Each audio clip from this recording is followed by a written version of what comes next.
આજરોજ રાજકોટ મ્યુનિસિપલ કોર્પોરેશનની સ્ટેન્ડિંગ કમિટીની બેઠક હતી। રાજકોટ શહેરના 18 વોર્ડની અંદર અલગ અલગ વિસ્તારોમાં અલગ અલગ વિકાસ કામો માટેની રાજકોટ મહાનગરપાલિકાના ભારતીય જનતા પાર્ટીના શાસકો દ્વારા અમે લોકો સ્ટેન્ડિંગ કમિટીની બેઠક બોલાવતા હોઈએ છીએ। આ સ્ટેન્ડિંગ કમિટીમાં સૌ ભારતીય જનતા પાર્ટીના કોર્પોરેટરશ્રીઓની સાથે ચર્ચા વિમર્શના અંતે આજે સ્ટેન્ડિંગ કમિટીમાં કુલ 66 દરખાસ્તો હતી।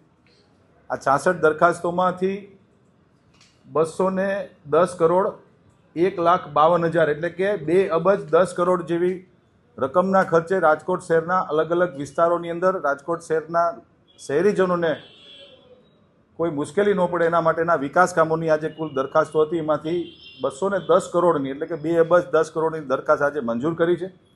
કુલ 66 દરખાસ્તમાંથી 3 દરખાસ્તને વધુ અભ્યાસ અર્થે પેન્ડિંગ રાખવામાં આવી છે। બાકીની તમામ દરખાસ્તોને આજે મંજૂર કરવામાં આવી છે।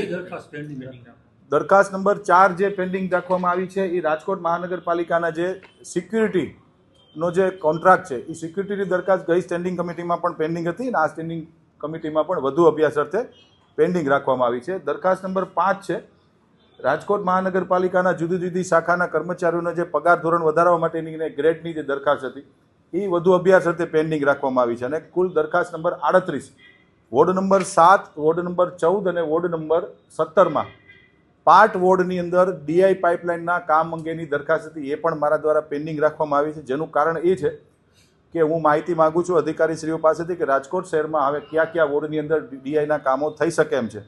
જો એ માહિતી પ્રોપર સમયમાં મને મળી જાય તો માર્ચ પહેલાં રાજ્ય સરકારશ્રી જે અમને ગ્રાન્ટ આપે છે તો એ એકસાથે બધા કામોને અમે મંજૂર કરી લઈએ, એના માટેની દરખાસ્ત અમે પેન્ડિંગ રાખી છે। બાકી તમામ દરખાસ્તો મંજૂર કરવામાં આવી છે। માનનીય મ્યુનિસિપલ કમિશનર શ્રી દ્વારા જે પીએમયુની જે દરખાસ્ત મૂકવામાં આવી હતી સ્ટેન્ડિંગ કમિટીમાં ગહન ચર્ચાના અંતે પાર્ટી સંકલનની અંદર પણ ચર્ચા કરવામાં આવી હતી કે એ જે અધિકારીશ્રીઓની જે ક્વોલિફિકેશન છે, જે ક્વોલિફાઈડ અધિકારીઓ છે અમદાવાદ, વડોદરા અને સુરતમાં પણ આ દરખાસ્તને મંજૂર કરવામાં આવી છે। રાજકોટ શહેરમાં અલગ અલગ વોર્ડની અંદર અને મોટા જે પ્રોજેક્ટો ચાલે છે એનું મોનિટરિંગ માટેની જે દરખાસ્ત હતી એ પણ યોગ્ય લાગતા સ્ટેન્ડિંગ કમિટીએ મંજૂર કરી છે।